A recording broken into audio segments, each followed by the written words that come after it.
العليم القادر الكبير سبحان اللہ الذي ليس له نوع ولا جنس ولا نظير ماشاء اللہ الذي أمر النبي البشير والنذير سبحان وصاحب المعراج والسراج المنير سبحان اللہ يا أيها الرسول بلغ ما أنزل إليك من ربك في يوم الغدير الصلاة والسلام والتحية والإكرام على سيدنا سيد العرب والعجم حبيبنا وحبيب قلوبنا شفيع ذنوبنا طبيب نفوسنا أبي القاسم محمد اللهم صل على محمد وعلى النجمين الطاهرين المعصومين المظلومين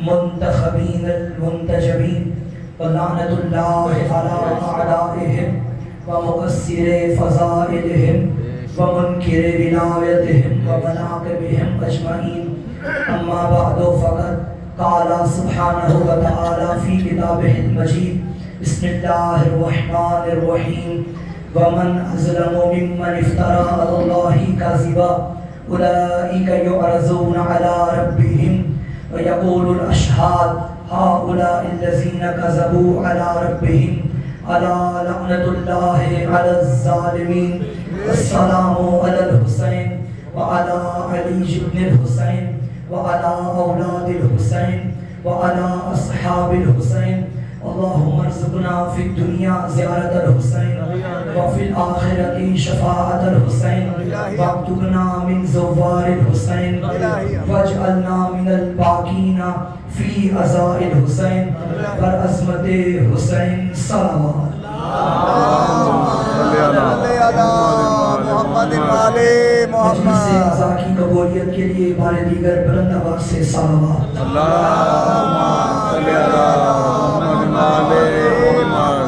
تعداد کافی ہے آواز ناکافی ہے یوسف سیدہ کے ظہور میں تعجیل کے لیے مل کے بلند آواز سے صلوات تلاوت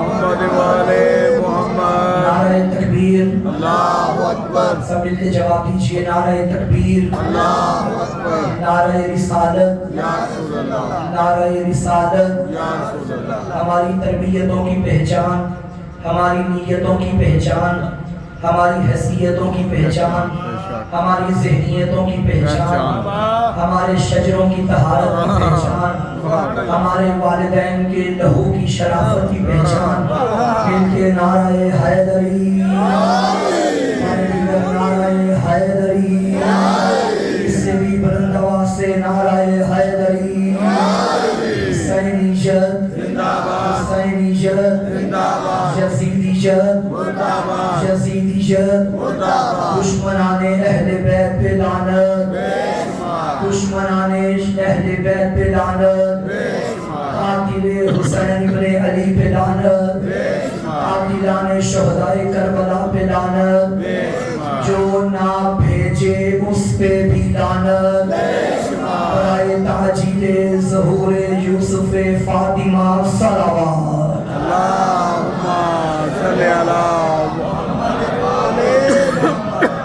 اس سے بھی بلند ایسی صلوات پڑھیں کہ آغاز گفتگو ہو جائے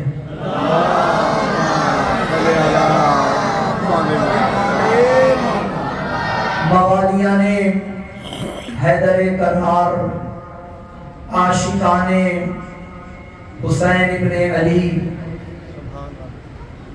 اللہ کا شکر ہے کہ اس نے ہمیں ہدایت کے لیے وہ نبی عطا کیے جو ظالم نہیں عادل ہیں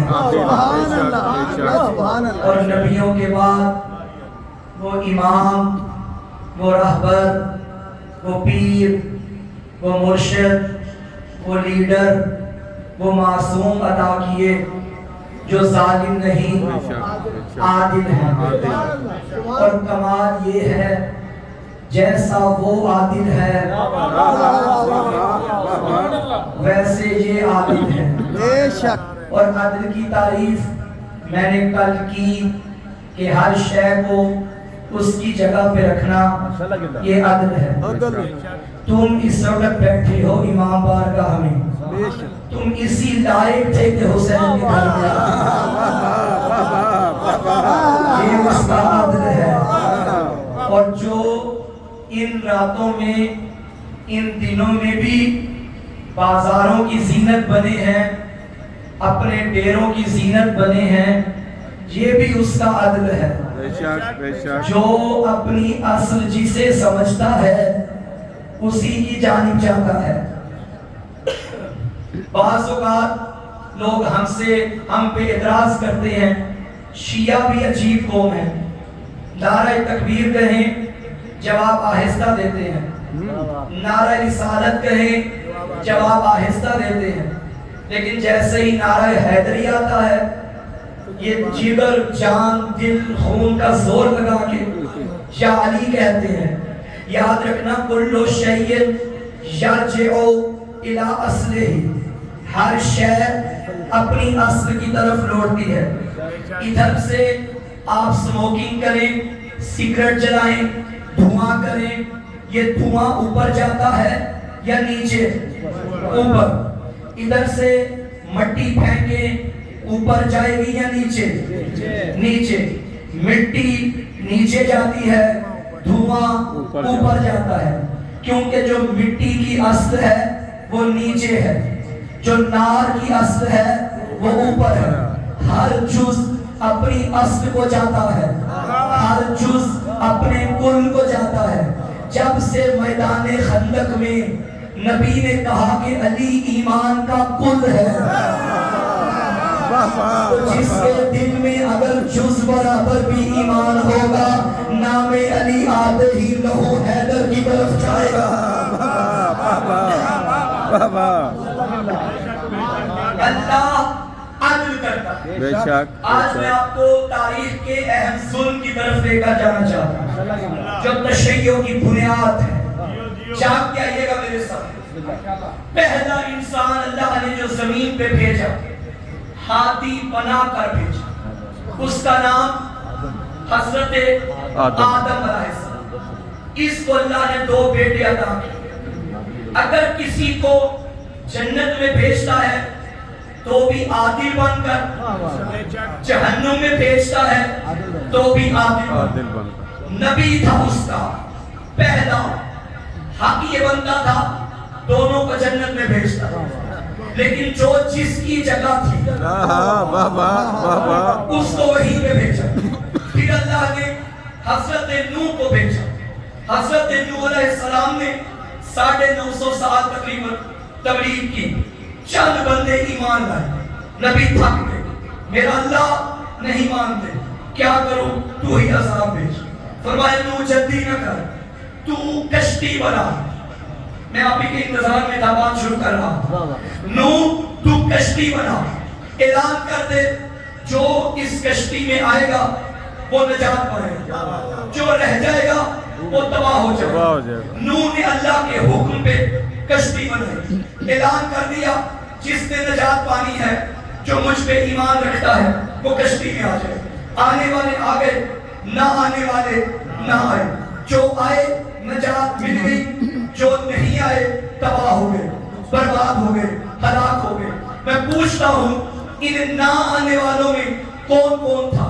جہاں اور لوگ تھے وہاں سگا بیٹا بھی تھا, وہاں زوجہ محترمہ بھی تھی. جی جی بالکل. معذرت کے ساتھ محترمہ میرے منہ سے نکل گیا, ورنہ جو نبی کا سگا نہیں نہ محترم ہے نہ محترمہ ہے. حضرت نوح کی زوجہ, نبی کی زوجہ, نبی چھوڑ گئی. اب مجھے یہ بتاؤ جو بیٹا اور بیوی کشتی میں نہیں آئے کیا نجات پائی؟ نہیں, تباہ ہو گئے, ہلاک ہو. پروردگار کچھ تو رعایتی نمبر دے. تیرے نبی کی بیوی ہے, تیرے نبی کی زوجہ ہے, اتنا قریبی رشتہ, کچھ تو رعایتی نمبر دے. آواز آئے گی خبردار میں عادل ہوں, یہ نہیں دیکھوں گا کوئی نبی کا کیا لگتا ہے, یہ دیکھوں گا کشتی میں کون آتا ہے. تو تب سے یہ پتا چل گیا ہے اللہ نے معیار کشتی بنائی ہے، نو کی رشتہ داری نہیں بنائی۔ تو جب معیار کشتی، اور اگر نبیوں کا نبی کہے انا مثل اہل بیتی کمثل سفینۃ نوح، میری اہل بیت کی مثال نو کی کشتی کی طرح ہے۔ اب اللہ قیامت کے دن یہ نہیں دیکھے گا کوئی رسول کا کیا لگتا ہے، یہ دیکھے گا کوئی فضول کا کیا لگتا ہے۔ بابا بابا بابا بابا بابا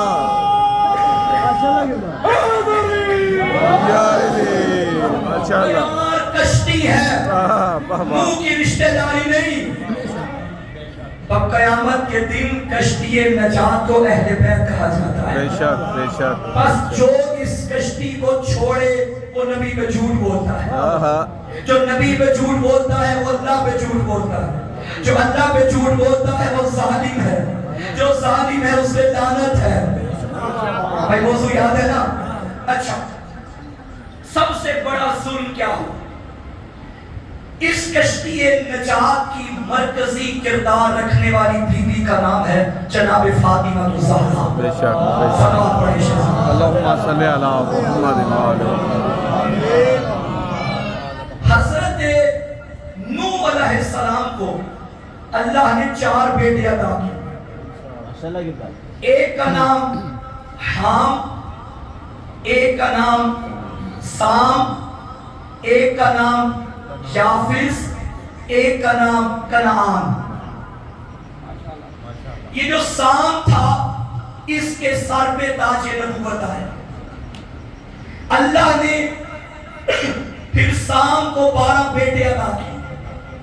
ان 12 میں سے ایک کا نام تھا لاود۔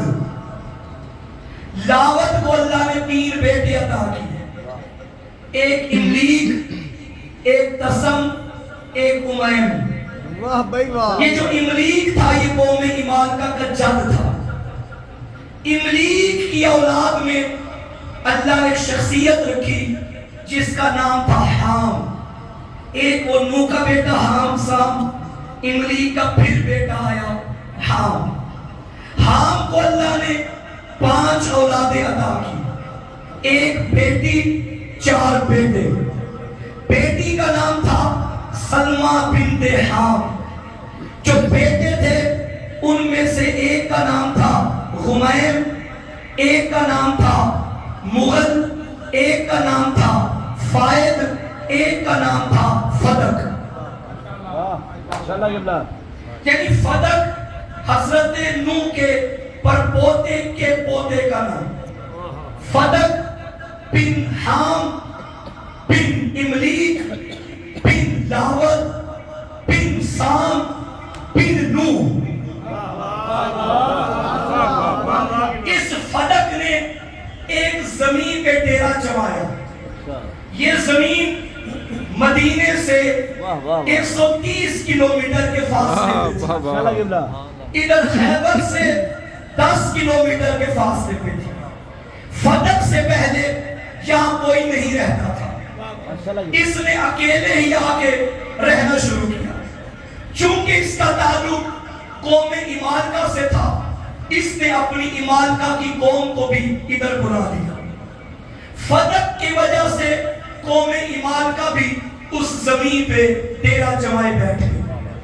اس فدق کے نام پہ دنیا نے اس زمین کو فدق کہنا شروع کیا۔ واہ واہ واہ واہ۔ کوئی نئی بات پہنچی آپ تک؟ بسم اللہ ماشاءاللہ۔ فدق لفظ نہیں ہے، فدق۔ پریشان تو نہیں ہو؟ مشکل بہت موضوع تو نہیں ہے؟ نہیں نہیں۔ بھائی بات بڑی بڑی کرنی ہے آج مجھے، ظالموں پہ لعنت کرنی ہے۔ کیا بات ہے؟ فدق وہاں رہنا شروع ہو گیا۔ قوم ایمانکہ نے بھی وہاں رہنا شروع کیا۔ پھر عرب کا ایک سردار اس زمین پہ آ گیا۔ جب پتا چلا کہ یہ زمین ویران تھی مگر کچھ لوگوں نے آباد کرنا شروع کر دی اور ماشاءاللہ بڑی کھیتی باڑی اور بڑی زرخیز زمین ہے، عرب کا ایک سرمایہ دار مالدار ادھر آیا۔ اس نے اپنی طاقت کے بل بوتے پہ اس سارے رہنے والے لوگوں کو یہاں سے نکال دیا اور خود رہنا شروع کیا۔ 10 سال تک یہ سردار اپنے قبیلے کے ساتھ رہا۔ 10 سال کے بعد جب یہ مر گیا اس کا قبیلہ قوم بھی یہ علاقہ چھوڑ کے چلی گئی۔ قوم مالکہ کو پتا چلا کہ زمین خالی ہو گئی ہے، وہ دوبارہ اس زمین پہ آ گئی۔ یہاں قوم مالکہ آئے، ادھر سے پھر یہودیوں نے قبضہ کیا۔ مدینے اور خیبر سے یہودی نکلے جنہیں مسلمانوں نے نکالا تھا، انہوں نے اس زمین کو اچھی زمین سمجھا اور یہاں رہنا شروع کیا۔ یہودیوں کے یہاں آنے کی وجہ یہ تھی، انہوں نے تورات میں پڑھ رکھا تھا کہ مسلمانوں میں ایک نبی آئے گا جس کا نام احمد ہوگا، نبیوں کا وہ سلطان ہوگا، اسی علاقے سے مبعوث ہوگا۔ انہوں نے کہا ایسا کرتے ہیں، ہم ادھر رہتے ہیں، شاید وہ ہم میں سے ہی ہو جائے۔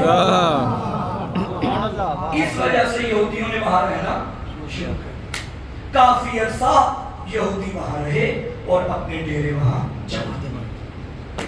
کہا جاتا ہے کہ اس زمین پہ رہنے والے یہودیوں کے قبیلے میں کچھ بڑے امیر تھے، کچھ بڑے غریب تھے۔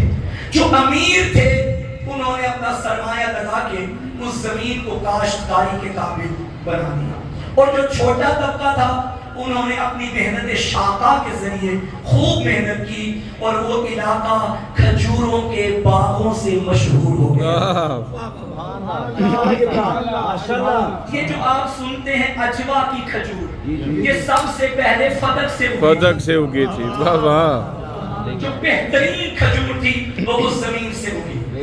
جتنے حاجی صاحبان حج کے موسم میں کعبے میں جاتے تھے وہ فدق سے ہو کے جاتے، واپس آتے تو وہاں کی کھجوریں تحفے میں لاتے اور اپنے اپنے علاقوں میں شوق سے بانٹا کرتے تھے اور کہا کرتے تھے کھاؤ یہ فدق کی کھجوریں۔ خبردار بدول کے پاس پہ ضد نہ کرنا، تمہارے بڑے بڑے اپنے بچوں کے پیٹ بدول کی جاگیر سے پال رہے ہیں۔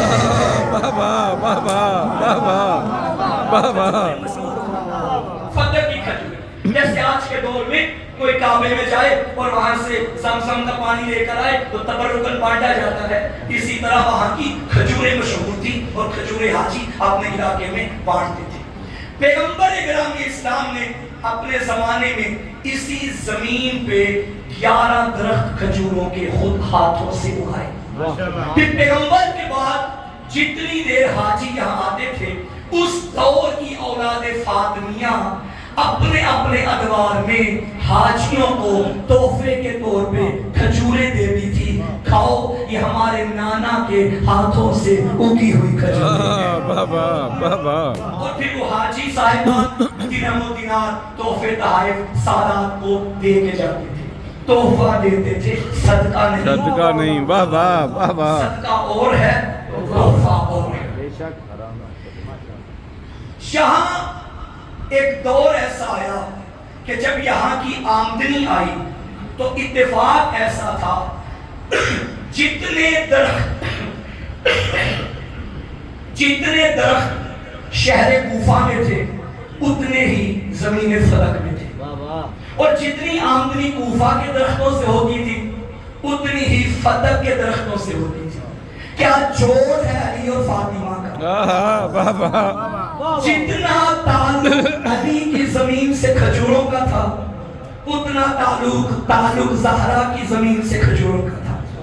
دو چیزیں فدق کی بڑی مشہور ہوئی، ایک کھجور، ایک چادریں۔ یہ قبائیں چونکہ اس دور میں اب بھی عرب میں بہت پہنی جاتی ہیں، موٹی چادریں وہاں بنی جاتی تھی فدق کی زمین میں۔ المختصر بڑی زرخیز زمین تھی اور کافی علاقوں میں یہ زمین پھیل چکی تھی اور یہودیوں نے خوب قبضہ کیا ہوا تھا۔ ایک مرتبہ جب صلح حدیبیہ کا موقع آیا، یہ چونکہ یہودی یہاں کے مدینے سے نکالے گئے تھے، انہیں مسلمانوں پہ ویسے ہی غصہ تھا، ویسے ہی اچھا نہیں سمجھتے تھے۔ انہوں نے خیبر کے یہودیوں کو ساتھ ملایا اور میٹنگ کی کہ یہ جو مسلمانوں نے مشرکین کے ساتھ صلح حدیبیہ کی ہے یہ کمزور ہے مسلمان، انہوں نے اپنی کمزوری کے بل بوتے پہ صلح کی ہے، ان کے پاس طاقت نہیں۔ ایسا کرتے ہیں ان کی کمزوری پہ معمول کرتے ہوئے ہم دونوں گروہ مل کے مدینے پہ حملہ کر کے مدینے پہ اپنا قبضہ کر لیتے ہیں۔ خیبر کے یہودی اور فدق کے یہودی ساری رات بیٹھ کے یہ منصوبہ بندی کیا کرتے تھے۔ یہ خبر نبی کے کانوں تک پہنچی ماشاءاللہ کہ فتح کے یہودی بھی ہمارے خلاف خیبر والوں کے ساتھ مل گئے ہیں، اور یہاں تک فتح کے یہودیوں نے خیبر والوں کو کہا تھا کہ تم آگے بڑھو، اسلحہ، پیسہ، مال، دولت ہماری زمین سے بڑا ملتا ہے، ہم تمہیں دینے کے لیے تیار ہیں، جس چیز کی ضرورت ہوگی ہم تمہارے معاون ہوں گے، تم آگے بڑھو۔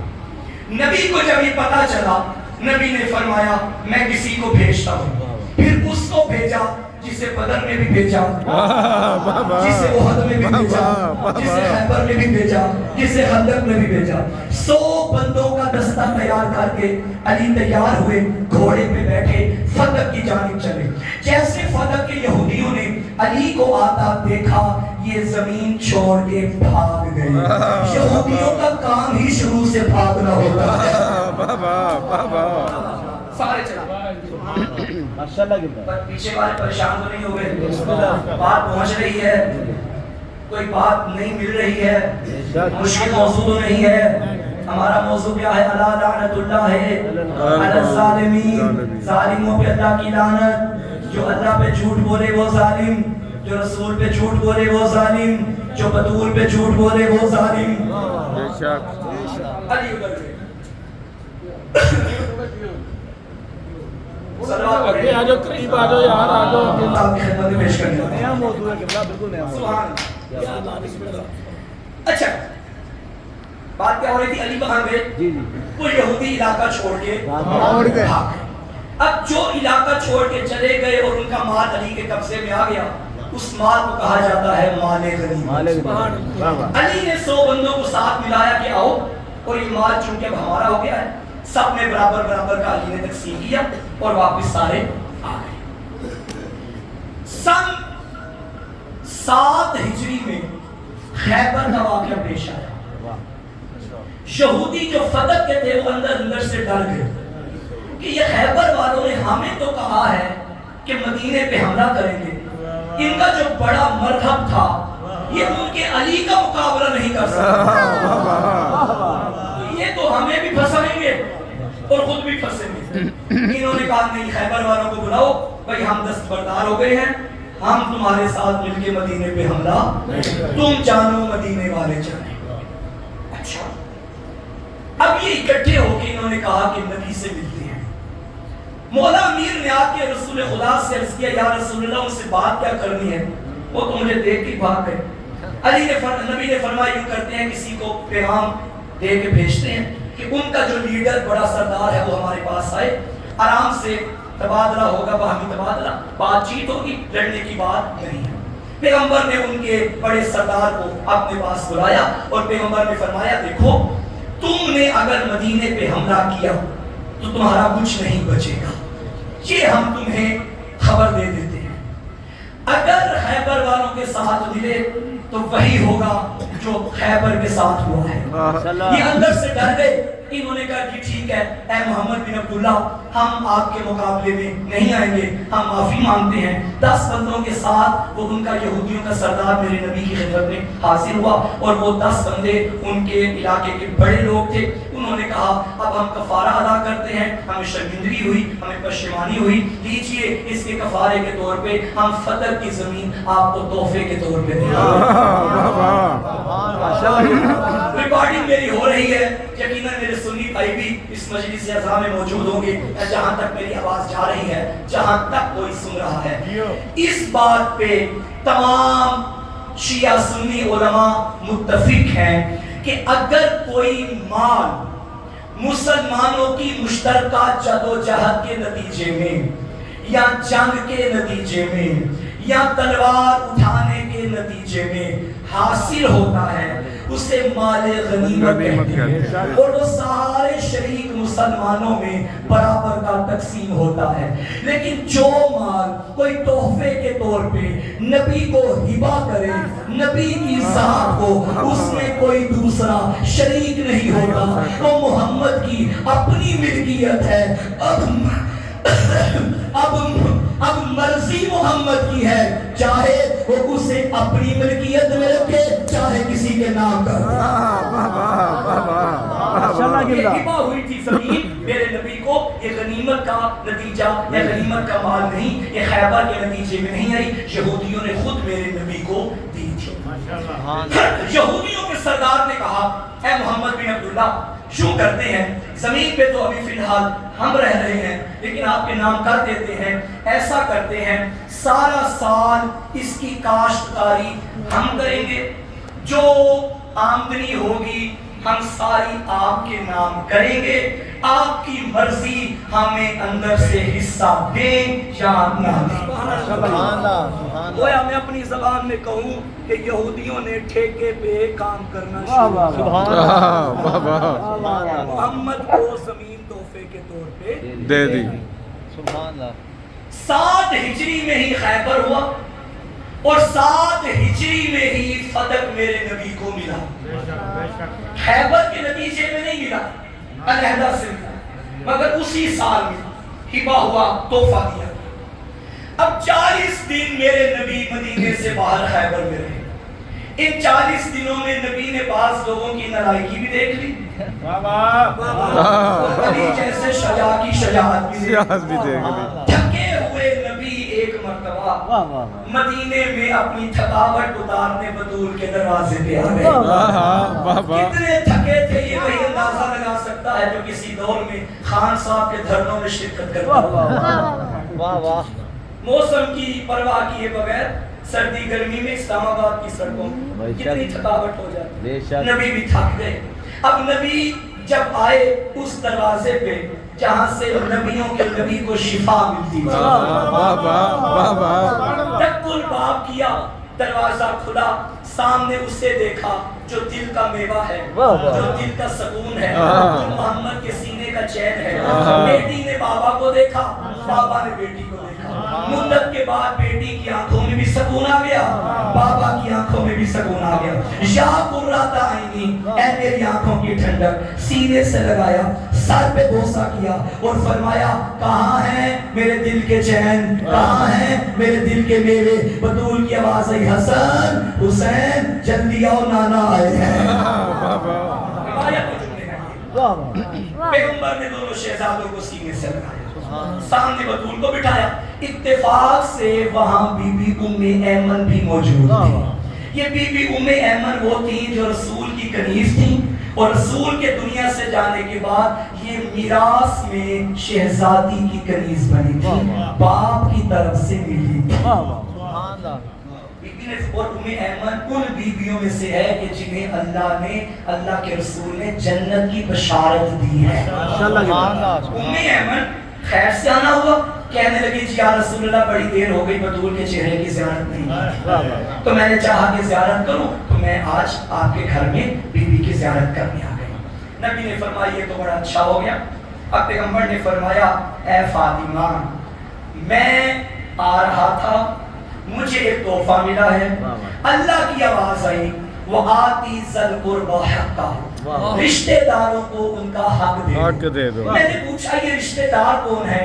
آواز آئی فاطمہ وَأَبُوهَا وَبَنُوهَا وَبَنُوهَا، فاطمہ وَبَالُوهَا وَبَنُوهَا، یہ فاطمہ اس کا شوہر اور اس کے بیٹے ہیں۔ بی بی فرماتی ہے بابا یہ کون سا حق ہے جو اللہ نے آپ کو حکم دیا ہے؟ فرمایا فاطمہ، بی بی نے فرمایا بابا یہ کون سا حق ہے جو اللہ نے آپ کو حکم دیا ہے اور آپ نے مجھے دینا ہے؟ نبی فرماتے ہیں فاطمہ تیری ماں نے سب کچھ اللہ پہ قربان کیا تھا، اللہ کسی کا ادھار نہیں رکھتا۔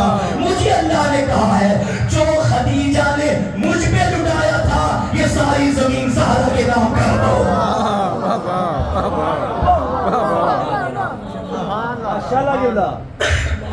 اور ابان بن تغلب میرے امام صادق علیہ السلام کا صحابی ہے، وسائل شیعہ میں حدیث موجود ہے۔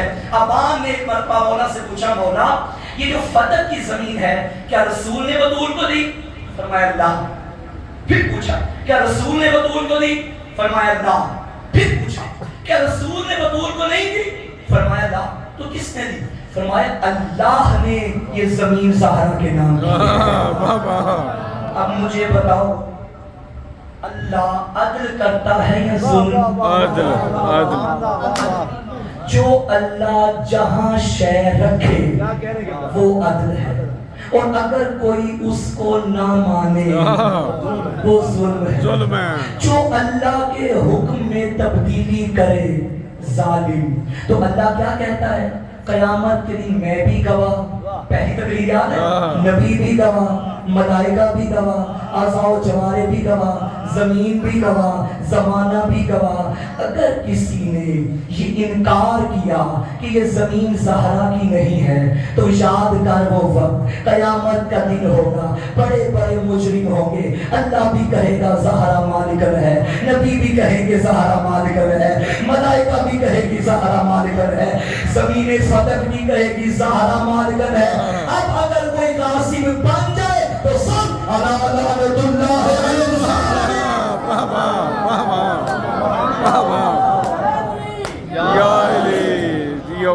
یہ جو فتح کی زمین شہزادی کو ملی تھی، جانتے ہو اس کی سالانہ آمدنی کتنی تھی؟ 3 روایتیں ہیں. ایک روایت میں 20,000 دینار، ایک روایت ہے 70,000 دینار، ایک روایت ہے 1,20,000 دینار. میرے بچوں کو سمجھ نہیں آئے گی کہ یہ دینار کیا ہوتا ہے. وہ 7 ہجری میں یہ زمین سیدہ کو ملی، 11 ہجری 28 سفر رسول دنیا سے چلے. یہ درمیان میں جو عرصہ ہے اس میں ملکہ رہی ہے بطول اس زمین کی. بعد میں یہ غصب ہو گئی. اب اتنے عرصے میں بتاؤں کہ بطول کے گھر کی آمدنی کتنی تھی؟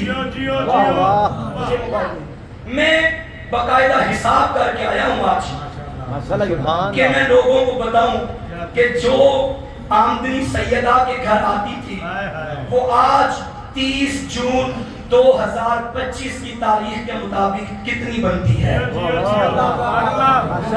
میں نے پہلے کہا تھا بھائی بات آج پہنچانی ہے اور میری محنت ہے ضائع نہ کرنا. اگر تو ہم کہیں 1,20,000 دینار، بچے سمجھیں، انہیں پتا ہے، آپ کے لیے پڑھ رہا ہوں. 1,20,000 دینار، اور دینار کی وضاحت کروں، 1 دینار 1 مسکات کے برابر ہوتا ہے. جو اگر کوئی سنیارہ یہاں بیٹھا ہے سونے کا کام کرتا ہو وہ میرے ساتھ ذرا ساتھ دیتا جائے، باقیوں کو میں سمجھاتا جائے.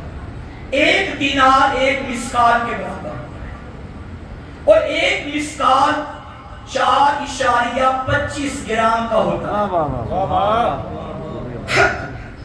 اب اگر 1,20,000 مسکات کریں تو انہیں ضرب دیں 4.25 سے تو یہ بنتا ہے 5,10,000 گرام. اور 1 تولے میں 11 گرام ہوتے ہیں. اب اگر ہم ان گراموں کو کے تولے بنائیں تو پھر ہم 11 کو تقسیم کریں گے 5,10,000 پہ. جن کا میتھ کمزور ہے ان سے معافی چاہتا ہوں. 11 تقسیم 5,10,000. اچھا یہ بنتے ہیں ٹوٹل 43,724 تولے. 43724 یہ کل تولے بنتے ہیں. آج ہم نے گوگل پہ چیک کیا کہ آج کی تاریخ کے مطابق سونے کا ریٹ کیا ہے. تو آج ہمیں جو گوگل پہ ملا وہ ہے 3,51,000. ٹوٹل بنے تھے 43,724. آج کے ریٹ کے مطابق اگر ملٹیپل کریں یعنی 3,51,000 ضرب 43,724 تو یہ بنتے ہیں 15 ارب 34 کروڑ 71,24,000. یہ رقم تھی جو سال کے بعد زہرا کے گھر آتی تھی. کتنی؟ 15 ارب 34 کروڑ 71,24,000. اب پتا چلا مدینے کے غریب پیچھے کیوں پڑے ہوئے تھے. انہیں پتا تھا مال لوٹو نسلیں کھاتی رہیں گی. چند مصرے یاد آ گئے ایک شاعر ذاکر کے.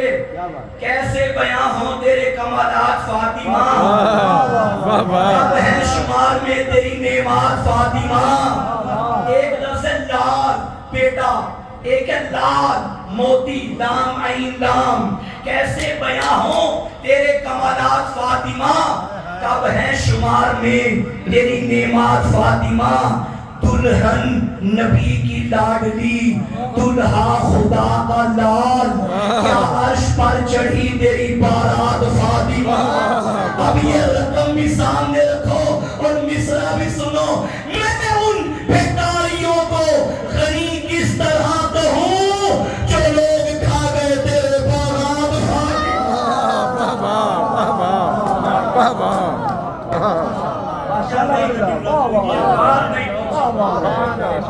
یہ جو کروڑوں کی سالانہ آمدنی سیدہ کے گھر آتی تھی، اس سے سیدہ کرتی کیا تھی؟ شہزادی کا فرمان ہے، میری نظر میں آ گیا.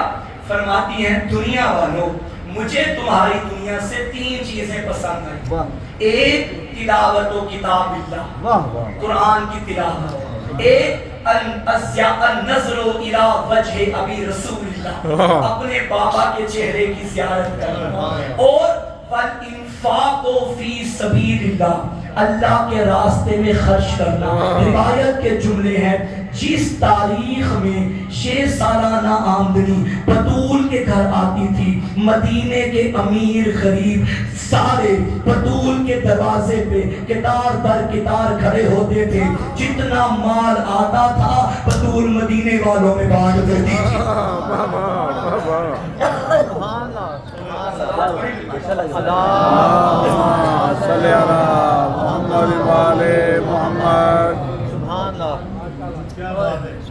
اتنا مال ماشاءاللہ. شہزادی کے نام. بی بی نے فرمایا، اور یاد رکھنا کوئی سیدہ کو غریب نہ سمجھے. ایک جملہ کہوں، کون ہے فاطمہ جو مٹی کے بنے چھوٹے سے گھر کے فرش پہ بیٹھ کے عرش کے ملائکہ پہ حکومت کرے، اسے فاطمہ کہتے ہیں.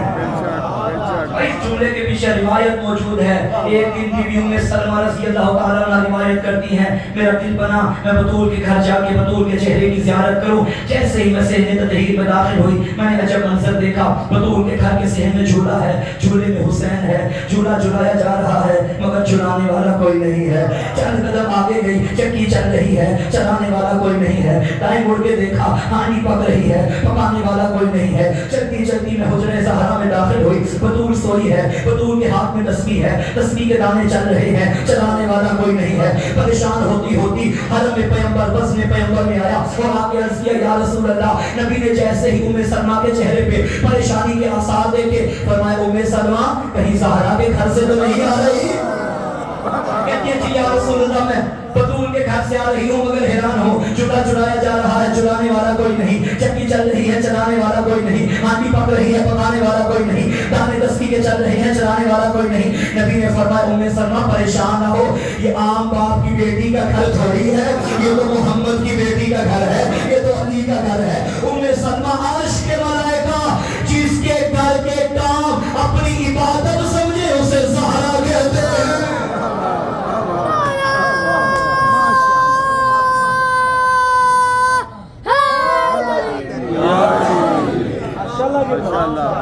سیدہ کے نام سے گواہ ام ایمن حسن حسین.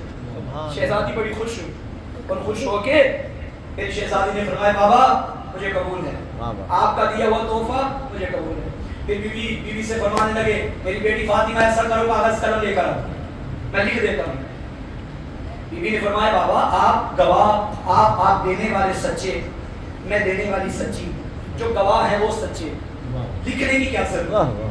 فرمایا نہیں، میں چاہتا ہوں جو شہزادی کو رسول نے لکھ کے دیا، اجازت ہو تو وہ تحریر پڑھوں. کیا بات ہے. شہزادی کو نبی نے اپنے ہاتھوں سے لکھ کے دیا. سید اب رسول کے جملے ہیں، لکھتے ہیں وقفا محمد بن عبداللہ بن عبد المطلب بن ہاشم بن عبد مناف هذه القرية المعلومة بحدودها على فاطمة وقفا ومن بعدها على ذريتها فمن بدله بعد ما سمعه فَإِنَّمَا اسْمُهُ عَلَى الَّذِينَ يُبَدِّلُونَهُ إِنَّ اللَّهَ سَمِيعٌ عَلِيمٌ. یہ تحریر تھی نبی کی. ترجمہ کروں؟ سنو. نبی نے لکھا محمد بن عبداللہ بن عبد المطلب بن ہاشم بن عبد مناف نے اس قریے کو جس کی حد معلوم ہے اپنی بیٹی فاطمہ کے لیے وقف کیا اور اس کے بعد یہ زمین اس کی ذریت کی ملکیت ہے. اب جملہ ہے میرے موضوع والا. جو فمن بدلہ ما سمعہ، جو یہ سننے کے بعد اس میں تبدیلی کرے. موضوع یاد ہے؟ جو یہ سننے کے بعد اس میں تبدیلی کرے. سنو. فَإِنَّمَا اسْمُهُ عَلَى الَّذِينَ يُبَدِّلُونَهُ، تو اس کا گناہ بھی اس پہ ہے جو تبدیلی کرے گا. اس کا گناہ اس پہ ہے جو تبدیلی کرے گا.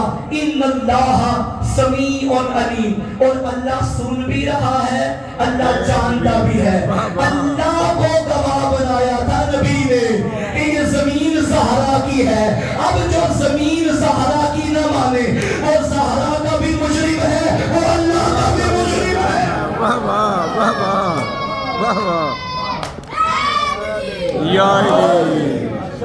ان اللہ سمیع علیم. یہ زمین سیدہ کے نام ہو گئی. اب جتنا مال آتا ہے شہزادی کے گھر میں آتا ہے. ام ایمن بھی موجود، حسن حسین بھی موجود. وقت گزرتا گیا.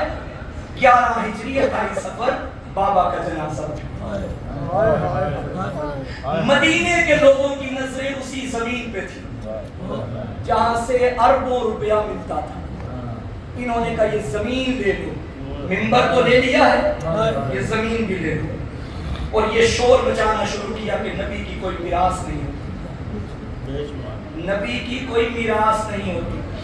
بی بی نے دربار میں جا کے آیتیں پڑھی اور آگے سے جواب آیا کہ کوئی حدیث پیش کی کہ نبی نے فرمایا ہے کہ میراث نہیں ہوتی نبیوں کی. بی بی آیت پڑھتی تھی، جملے پہ غور کرنا، وہ حدیث پڑھتا تھا.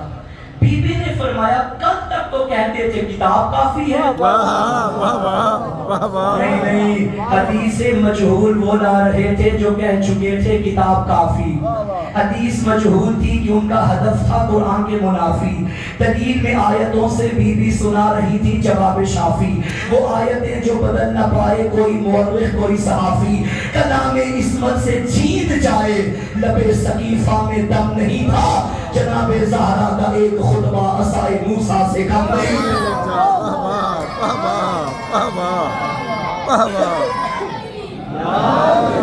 شہزادی نے وہاں خطبہ طویل خطبہ دیا اور اس خطبے میں شہزادی نے فرمایا انتظار کر اس وقت کا جب میرے بابا کی شاہی ہوگی، اللہ کی حکومت ہوگی، میرا علیم مشیر کشا ہوگا میدان میں.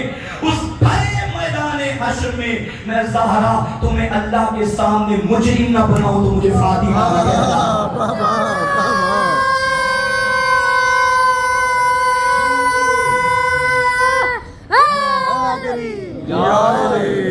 دربار میں گئی بابا کے خطبہ دیا. آپ جانتے ہیں کہ بی بی کے گھر کا ایک دروازہ مسجد میں کھلتا تھا اور ایک مسجد کا مین دروازہ تھا. یہاں جانے کے لیے سیدہ اندر والے راستے سے نہیں گئی، باہر والے راستے سے، اور ایک ایک کے دروازے کو جا کے دستک دی. آؤ میں حجت تمام کر رہی ہوں. کیا غدیر کے میدان میں میرے بابا نے علی کو مولا نہیں بنایا؟ کوئی کہتا تھا میں بھول گئی، کوئی کہتا تھا مجھے یاد نہیں. سیدہ روتی روتی دربار میں. وہ جو اس وقت گواہ نبی نے بنائے تھے، ام ایمن کو بھی ساتھ لیا، حسن حسین کو. اور ام ایمن کے بارے میں شہزادی نے فرمایا اگر نبیوں کی میراث نہیں ہوتی تو آج ام ایمن میرے گھر نہ ہوتی، کیونکہ یہ مجھے بابا سے میراث کی ملی. سامنے بیٹھنے والا کہنے لگا سیدہ تیرا حق نہیں ہے. ازادارو، میں نے شہزادی کا خطبہ منبر پہ بہت بار پڑھا. ایک جملہ ایسا ہے خطبے کا جو تنہائی میں بھی رلاتا ہے. کئی وہ ہے جو مباہرہ میں کئی عیسائیوں نے روک دیا کہ آنے والی سچی بڑی ہے. مر نہ جائیں دربار میں جا کے نوکروں سے کہہ رہی تھی ماں اقول غلطا لوگوں میں جھوٹ نہیں بولتی, لوگوں میں سچے باپ کی سچی بیٹی. ساداروں جتنی بھی مشکل بن جائے نا ماں بیٹوں کی قسم نہیں اٹھاتی. بطول نے دونوں ہاتھ شہزادوں کے سروں پہ رکھے, تجھے حسن حسین کی قسم میں جھوٹ نہیں بولتی. آزاداروں اس تعلیم نے کہا کوئی باپ کی لکھی تحریر ہے تو لے کر آ. کانپتے ہاتھوں سے وہی ٹکڑا سند کا بطول نے پیش کیا. دعا کرو, میں مصائب سے پہلے مجھے شہادت پڑھنی ہے تسلی سے, فضائل کم پڑھا مجھے مصائبہ زیادہ پڑھنا ہے. دعا کرو قدر والی چیز کبھی بے قدر کے ہاتھ نہ لگے. یوسف کی قیمت کیا ہے حاسد بھائیوں کو کیا پتا, تھوڑے سکوں میں بیچ دیا. کاش بیچنے والا ہوتا یعقوب, پھر مصر کے بازاروں میں تولا جاتا یوسف. سیدی صاحب فرماتے تھے جو دربار منبر پہ بیٹھا تھا اسے کیا پتا آنے والی کون ہے. اگر بیٹھا ہوتا محمد مانگتی زہرا کائنات بطول کے قدموں میں ڈال دیتا. سیدہ نے فرمایا مجھے بچوں کی قسم, تحریر نکال کے پیش کی. عزاداروں بطول نے جب یہ منظر دیکھا سنت کے ٹکڑے, سیدہ کو اپنے دروازے کے چلنے کا اتنا ارمان نہیں تھا, پسلیوں کے ٹوٹنے کا دکھ نہیں تھا. عزاداروں جب سنت کے ٹکڑے ہوئے زہرا زمین پہ بیٹھ گئی. تم سنتے ہو نا دربار میں گئی تھی بال سیاہ تھے پلٹی تو سفید ہوئے. نہیں عزاداروں آنے جانے میں رنگ نہیں بدلا, ٹکڑے چننے بیٹھی تھی تو جوان تھی, ٹکڑے چن کے اٹھی 18 سال میں کمر جھک گئی, بال سفید ہو گئے. اب مجھے معاف کرو, کیا دربار میں صرف یہی ظلم ہوا کہ سیدہ کو جھٹلایا گیا؟ 28 صفر کی رات عراق میں مجلس ہو رہی تھی. ایک سید صاحب کی عالم روزہ خان, اس نے امام حسن کی شہادت پڑھی, پڑھ کے گھر گیا. خواب میں اسے حسن نظر آئے, امامے کے پیش گردن میں چاک تھا. یہ قدموں پہ گرا, مولا خیر تو ہے؟ فرمایا ذاکر تو نے میری بڑی مصیبت کیوں نہیں پڑھی؟ کہتا ہے مولا میں نے پڑھا تھا آپ کے جنازے پہ تیر لگے. فرمایا یہ بڑی مصیبت نہیں. کہتا ہے مولا پڑھا تھا آپ کو زہر سے مارا گیا. فرمایا یہ بڑی مصیبت نہیں. جتنے سید بیٹھے معاف کرنا, قدموں میں گرا, مولا بتا یہ بڑی مصیبت کیا ہے؟ فرمایا جب بھی میرے مصائب پڑھو عزاداروں کو بتایا کرو میں وہ وقت نہیں بھولا ماں کے ساتھ دربار گیا تھا, نوکروں کا دربار تھا, میری ماں کے آگے ایک شکی بڑھا, اس نے میرے سامنے میری ماں کو تماچا مارا, میری ماں زمین پہ گر گئی. نانا کی قبر کی جانب دیکھ کے کہتی تھی سبت علیہ مصائب لو انہا سبت علی الایام سرنا لیالیا. او بابا ابھی تیری قبر کی مٹی خشک نہیں ہوئی, اٹھ کے دیکھ تیرے کلمہ پڑھنے والے تیری زہرا پہ ہاتھ. اجرہم اللہ. عزاداروں دعا کرو, کوئی چھوٹی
ابھی شام غریبہ آنی ہے نا، تم نے ماتم کرنا ہے، مجھے اس علم کی قسم خیموں میں آگ نہ لگتی اگر مدینے میں بطول کا دروازہ نہ جلتا۔ عزاداروں، بطول کو امید نہ تھی یہ ہوگا۔ ایک شقی نے اشارہ کیا، کنفذ آگے بڑھا، اس نے لکڑی کے دروازے کو آگ لگائی۔ ایک طرف پتھروں کی دیوار، ایک طرف جلتا دروازہ، درمیان میں محمد کی اکلوتی بیٹی، 40 بندوں نے مل کے دروازے کو دھکا دیا۔ آگے اکیلی زہرا دروازے کو روک رہی تھی، سیدوں سے معافی مانگا مر نہ جائے۔ بطول گرتی گرتی زمین پہ گری، چلتا دروازہ حسین کی ماں پہ گرا۔ حرام زادے دروازے کے اوپر سے گزرے، لوہے کی میخیں بطول کے پہلو میں، آواز آئی یا علی میرے پسلیاں۔ اجرکم اللہ، ماتم کی تیاری کرو زادارو۔ رضا جلدی آ، میرا محسن شہید ہو گیا دروازے کے نیچے۔ زادارو کبھی کٹے ہوئے پروں والے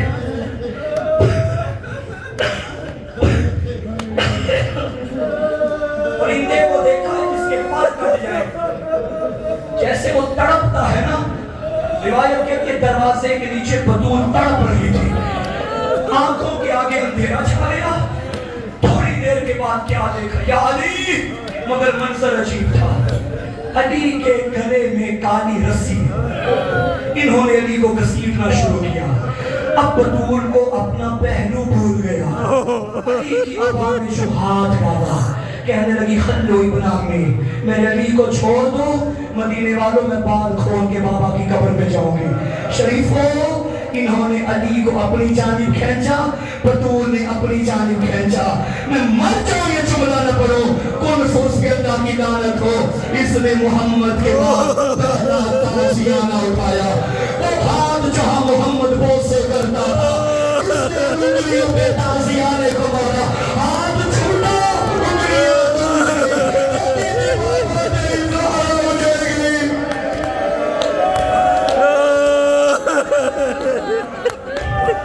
اجرکم اللہ، کوئی غم نہ دیکھو سوائے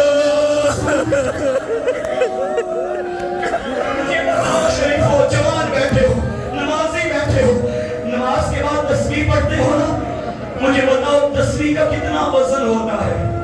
یہ عظم میرے سامنے ہے، میری کتاب میں پڑھا 75 یا 95 دن زندہ رہی، جتنے دن رہی دائیں ہاتھ سے تسبیح اٹھا نہیں سکتی۔ ارے جس کی پسلیاں ٹوٹے، جس کی انگلی کی ہڈیاں ٹوٹے، وہ کیا نماز پڑھے، وہ کیا تسبیح پڑھے۔ 18 سال عمر ہونا ماں کی، اور ماں بیمار ہو جائے، وہ کبھی موت کی دعا نہیں مانگتی، اور مجھ سے کہتی ہے دعا کرو مجھے صحت مل جائے۔ میں مر گئی، میرے بعد میرے بچوں کا کیا بنے گا؟ سیدہ نے ایک مرتبہ اپنے شہزادوں کو بلایا، زینب، حسن، حسین، ام کلثوم، جی اماں میرے قریب آؤ، میں دعا مانگوں گی تم آمین کہنا۔ بچوں نے ہاتھ بلند کیے، بیوی نے رو کے کہا میرا اللہ، اللہم عجل وفاتی، اللہ مجھے موت دے دے، میرا اللہ میرا بابا کے بعد زندہ رہنا مشکل ہے۔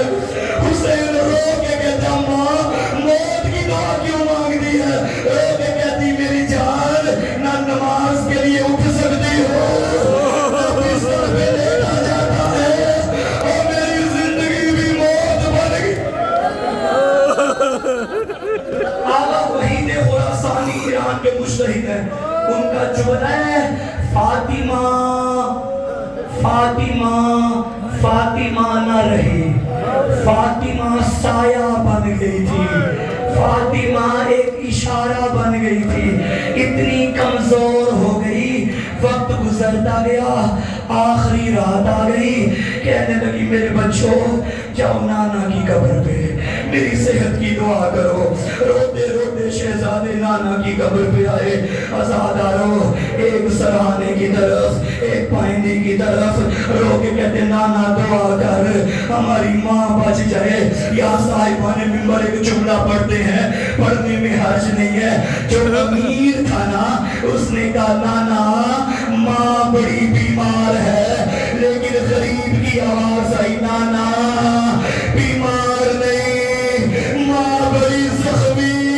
نانا تیری امت نے میری ماں کی پسلیاں توڑ دی. نانا ہمیں یتیمی سے بچا. روایت کہتی ہے پہلے جب بھی آتے تھے قبر سے جواب آتا تھا. آج کمر تک محمد باہر آیا رو کے کہا بچوں جاؤ ماں یتیم ہو گئے, ماں دنیا سے چلی.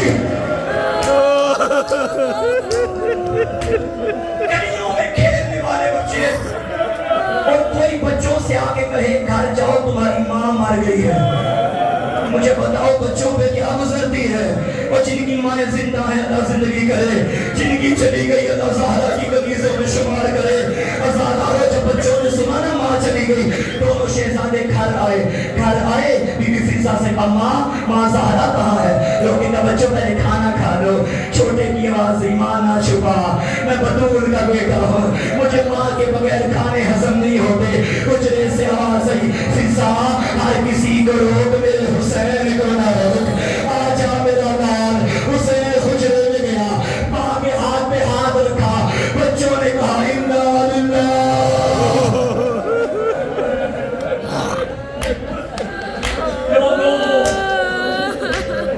مسلمانوں کے زخموں کی داغ نہ لاتے ہوئے زہرا آدھی رات کے وقت بچوں کو یتیم کر گئی.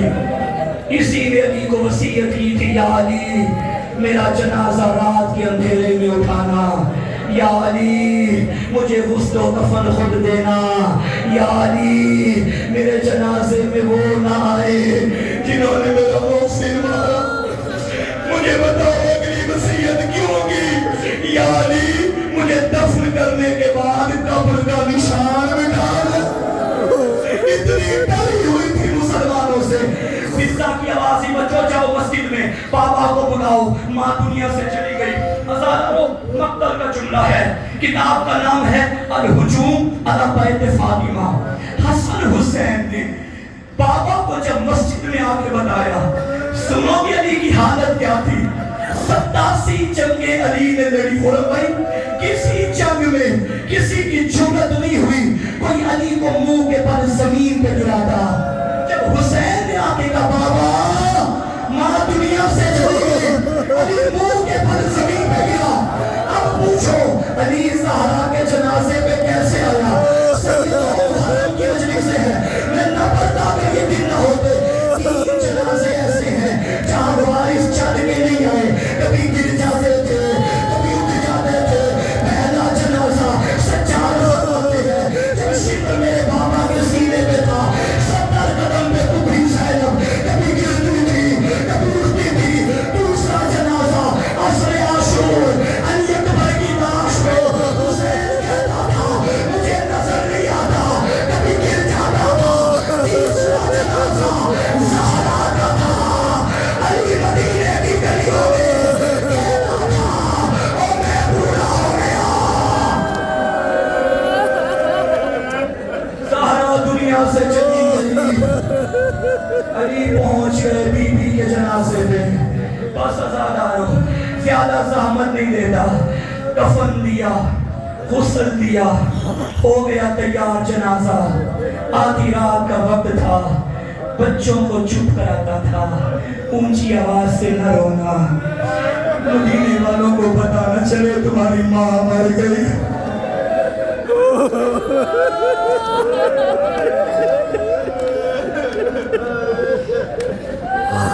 رات گزر رہی تھی. میرے مولا امیر نے کوئی بچہ اس کونے میں بیٹھا رو رہا, کوئی اس کونے میں بیٹھا. میں نے قاری دین سے جملے سنے. شہزادے اپنی آستینیں منہ میں ڈال کے ہماری آواز نہ نکلے. مدینے کے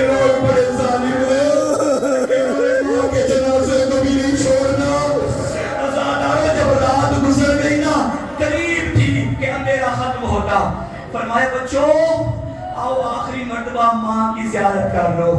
شریفوں سارے آ گئے. وہ نہ آیا جو کربلا کا غریب تھا. حسین ماں کا چہرہ نہیں دیکھے گا. بابا مجھے بتا کیا میں فخر عیسیٰ نہیں؟ میری ماں فخر مریم نہیں؟ میرا لال ہے تو بابا مریم نے بھی تو عیسیٰ کو خود